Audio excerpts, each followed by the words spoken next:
Hey everybody, welcome to Shaped by Dog. I am Susan Garrett, and today I'm going to share with you how you can make your dog training a lot easier, a lot more effective, a lot more efficient. I want to teach you how to supercharge your dog training.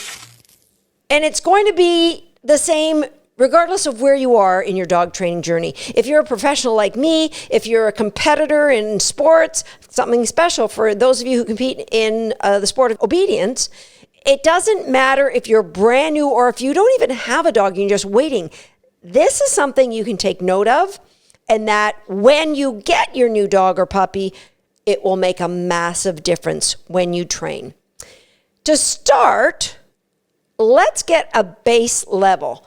All training is a transfer of value. It doesn't matter what you're learning or what behavior you are doing, whether you are a dog or a human being. There's a transfer of value that occurs. For example, you're listening to this podcast. You might happen on it the first time, maybe just because you Googled the word dog. But you would return to it, ideally, you're returning to it, because it brought you some value. My goal is to bring the value of information, education, and entertainment. I got the double E. That's what I'm looking for. I'm hoping to entertain you, but to give you some great dog training education. You go to work. There's a transfer of value. You do a behavior, you get a paycheck. If you didn't get a paycheck, would you still be going to work? You might, if you got the value of doing something for others that filled you with joy. Every behavior is a transfer of value. Our dogs will do agility with us, or they will walk by our side, or they will retrieve a toy for us because of the value we brought to them when we were training them to do those behaviors. All right. All training is a transfer of value. How are we going to supercharge your training? How are we going to make your training more effective and efficient? By looking at the value. Let's say we start with a piece of roast beef, and it has a value to your dog. So pick something that's got a massive value to your dog. The dog says, this is I love that. Now, we need to take that value and transfer it into the behavior. But the process of dog training loses some of that value. And how is the value lost? By our mechanics as dog trainers. And so all that we have to do is improve our understanding of how to improve our mechanics in order to maintain the value. If roast beef is a value of 10 to your dog, we want to transfer that 10 and get a value of 10 at the end of the behavior that we're training, regardless if it is sit down, chase a toy, keep your feet off my guests, don't beg at the table, don't bark when you're alone. Whatever the behavior is, we want the transfer. We don't want to lose the value by when we're training. That transfer of value, our training is most efficient and effective if we can hold that 10 value for the roast beef all the way through. That's the difference between a professional like me, somebody who has excelled at the highest level of dog sport and had success because my transfer of value is more effective and efficient. I'm going to help you get yours there right now. There's 4 things. First of all, I'm going to share with you my mentor, Bob Bailey. He has this great mantra, and it is that reinforcement is a process. It's not an event.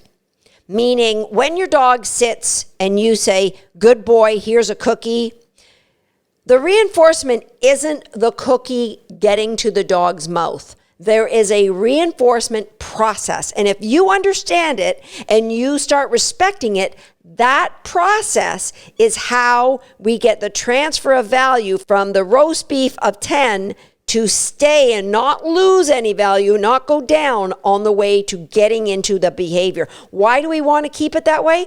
Because if your dog loves roast beef And we can transfer that love for roast beef into something like lying down when I say, your dog's going to lie down fast and they're going to lie down excited. They're going to do it every single time. That's how you know you've got a great transfer of value. And so let's look at training itself. First, we're just evaluating the responses that our dogs get, our dogs offering, our dogs are doing. And then we see the one we like. Let's pick the down since we were talking about that. You have to know what is the criteria of a down. What makes it a down? Is it when the dogs, you can say, well, the dog's no longer in a stand or a sit. All right, so their stomach's on the ground, but their elbows are off because they're excited. Is that a down? Let me think about that. You shouldn't have to think about it. You know your criteria because you can't train it if you don't know it. Know what your criteria is before you get into that. Now your training is evaluating what your dog is doing until you see what it is that you want to reward. Now, let's say your dog understands the down and you want to reward, faster downs or whatever.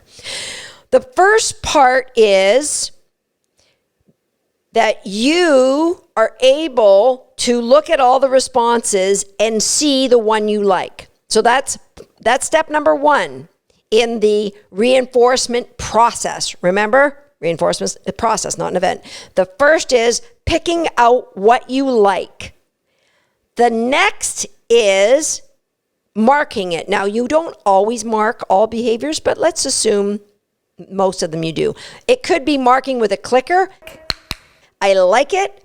It could be marking with a word, good. It could be marking with a different word like yes. I mean, the shorter the word, the better.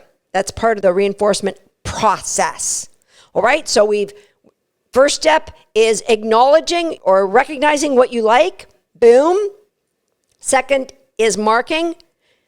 And there's a gap between seeing what you like, picking out what you like, and then marking it. That's part of the reinforcement process. The third is delivering the reward. That's part of the reinforcement process. The gap between you marking what you like and you delivering the reward. And the final thing is the placement of the reward. And I shouldn't say the final thing. There is one other thing, and that is the release from the behavior, giving the dog permission to move on. So let's say there's 5 things. All right, seeing what you like. Step number 1, know your criteria, and then evaluate it, and the gap between seeing what you like and acknowledging it, and you need to be non-emotional. All right, because remember podcast episode number 16, the thing before the thing? Well, the reinforcement process, the dog picks up the thing before the thing very quickly. So if you are training and you're like all intense and your head's all cocked to the side, and then when the dog's starting to get it, you start moving because you're going to move towards your cookie. And the dog recognizes you went from intense to moving towards reinforcement, and they will stop the behavior or they will cut it short. There is an old turn of the century behavior study with a horse called Clever Hans.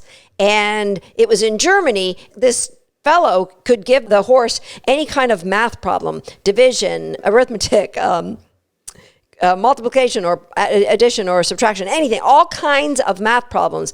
I think there was actually even word problems. And the horse, like over 80% of the time got it right. I think it was 87% of the time got it right. And so that was astonishing to these behaviorists. And other people could ask the question, not only the fellow who owned the horse, other people could ask the question, the horse got it right. What long story short, they found was the horse picked up tells, like poker tells, right? So my hallucination is at first Hans's owner might have been looking at his feet really intently, and when the horse got it right, he put his head up, and then the horse knew, oh, I'll get a reward because his head's moving, and that's the first thing he does before he rewards me. Eventually, the horse was just looking at people's eyes, so he would just keep pawing the ground, like what's 5 plus 5? He'd start pawing the ground, and when he'd see that people were starting to lift their head, he'd slow the pawing the ground down. And then when they turned their head a certain way, he stopped pawing the ground. That is the thing before the thing. That is going to influence your training, and it's going to make it less efficient. So when you are evaluating step 1, when you're evaluating the criteria you're seeing, you need to be unemotional and not be moving until you've marked it. Now, the gap between seeing it and marking it is important, because let's say your dog is doing something and you go, oh, that was good. I think that's the one I like. Yeah, I'm going to get my clicker, and then I'm going to click. Oh, the clicker's upside down. I'm going to turn it up right side up, and then I'm going to click it. Well, that gap, what you're rewarding now is not the behavior, you're rewarding the duration. So let's assume the dog went into a down and stayed into a down. You are now marking the stay of the down, not the actual, oh, good, your elbows hit the ground, I like that. Or what might also have happened, your dog might have gone into a down, and while you were fumbling with your clicker, he might have got up out of the down and then gone into a sit, and then you clicked the wrong thing, making your training inefficient. So step number 1, going through and unemotionally picking out what you want. Step number 2, marking it. Step number 3 is the delivery of the reinforcement. So you've marked it. Good, I like that. And then you go into your pocket and you pick out a cookie. And then it's like, oh, that one's too big. Okay, I'll break that one in half. And then I'll put these ones back in my pocket. And then I'm going to give you the cookie. But maybe I got a couple other in my hand, and I'm going to pull that away. So that delivery was crap. Right? The time it took to reach into your pocket and to sift through what you have and to break them up because they were too big. So that took time away from the gap. Remember, you're getting very inefficient. And then you deliver the cookie with other cookies in the small of your hand, in the pocket of your hand. So the dog gets one and sees 10 going away. Wait a minute, I can do math. That sucked for me. So when you're delivering the reward, deliver it fast and efficient.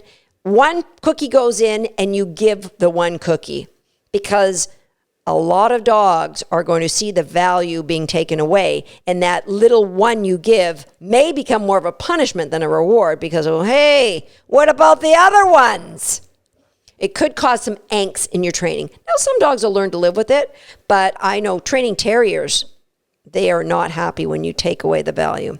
So the delivery is important. Have your reinforcement ready. Maybe have it in your hand or have it in a... I always have one cookie in my hand when I'm training. So I could be boom, boom, boom, boom. You want to cut down those gaps. See what you want, mark it, deliver it. Boom, boom, boom, boom. Super quick. A little more boom, boom. Get a little more boom, boom into your dog training. That should be the name of this episode, maybe. I digress. The fourth element is the placement. Well, Susan, you just said the delivery. Isn't that the same thing? Oh, nay. The placement is secret sauce, guys. It's secret sauce. So let's say you want your dog to go into a down.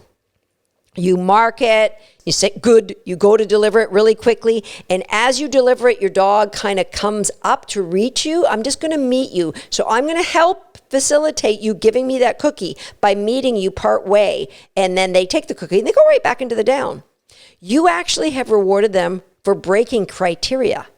So the placement of the reinforcement needs to contribute to your goal, whatever your goal is. So for you obedience people out there, a lot of people in obedience, we have a retrieve, and the dog has to retrieve something very specific. It's like a piece of wood or plastic dowel with bells on the end. It's called a dumbbell.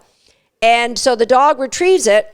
They get rewarded when it comes out of their mouth. So a lot of dogs don't want to hold it.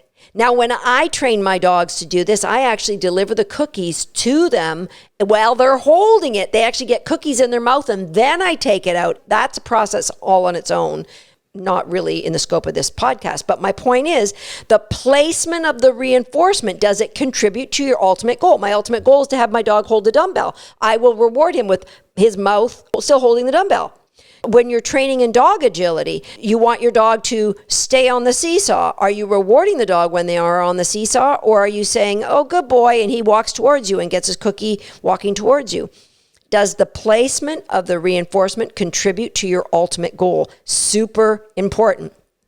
The other part of placement of reinforcement, number one, does it contribute to your goal? Number two, is it the same proximity to you? So, for example, you want your dog to just hang out in his bed while you eat dinner so he's not begging at the table. And every now and again, you get up and you feed him in his bed. And you keep doing that day after day. And you believe the dog's learning to stay in his bed. Here's the thing about behavior. Only the dog really knows for sure what we're training. We may think we know what we're training, but we don't know. The dog always has the last word. So maybe in the dog's mind, it's all about staying close to you to get cookies. And if the table gets too far away, the dog's going to start moving closer. What could you do? If, for example, I wanted to teach my dog to run in a straight line away from me, I wouldn't call him back to me to reward him. I'd either use a remote feeder out there, or I would throw a toy to reward him for running out in a straight line. The placement of the reinforcement is important, and the proximity to you. What does that look like? If you want a dog to learn to not bark when you leave the room, then you can't keep going back to the room to feed them. Either have somebody else go back to the room to feed them or invest in a remote feeder. All right? So you've got to know those things. Be able to see what you want, to evaluate quickly, make the decision. And the moment you see what you want and you've made that decision, you've got to be able to get in there and reinforce or mark the behavior, if that's what you're doing, mark the behavior and then deliver the reinforcement fast and effectively. And when you deliver the reinforcement, then consider what is the placement of the reinforcement and how does that contribute to my end goal and the end proximity away from me. And finally, you're going to give your release while the dog is still holding the position you rewarded. That is like supercharging the supercharge. Remember, I talked about the power of permissions here right on Shaped by Dog. In that episode, I said our words, our releases are as reinforcing, and to some dogs, more reinforcing than the cookies we are using in our dog training. And so the final piece to this transfer of value and maintaining that high value of your food or your toys, if you're using toys, maintaining that value, the final piece is making sure that the dog is maintaining the criteria you've established when you deliver the release word. And of course, you are always giving a release word. So you're not going to tell your dog down and then go to work, because then you're going to confuse your dog. Always, if we give our dogs a positional cue, sit, down, stand, or in agility, doing a target and stopping at the bottom of something or waiting at a start line, whatever we do, anything that requires a dog to hold a control position must always be followed up with a release word. And in what I'm suggesting is make sure the dog is maintaining criteria before you give that release word. So if you want your dog to sit and he starts leaning forward and it turns into like his butt just starts lifting off the ground a little bit and a little bit and a little bit, you actually, if you gave a release word when the dog was doing that, you would be releasing them for what? That's right. I heard you say that while you're driving in your car. You would be releasing the dog for breaking your criteria of keeping your butt on the ground. Now, I hope this wasn't too overwhelming for those of you who are just getting ready to get a new dog. It's super easy to be as successful in these foundational behaviors as any one of us professional dog trainers. All that you need to do is recognize the value of the food or the toy that you're using, and are you maintaining that value and ideally supercharging your training by being mindful of those 5 points. See what you're going to reward, mark it, deliver it, placement of reinforcement, and give a release. Hey, if you're finding value in this podcast, would you do me a favor? Would you share it with one other dog-loving person, or maybe more? Share it on your social media pages. I would forever be indebted to you, because my goal is to help dog owners worldwide better understand their dogs and to help dogs worldwide to have the best life possible. And I thank you in advance for contributing to that goal. I'll see you next time on Shaped by Dog.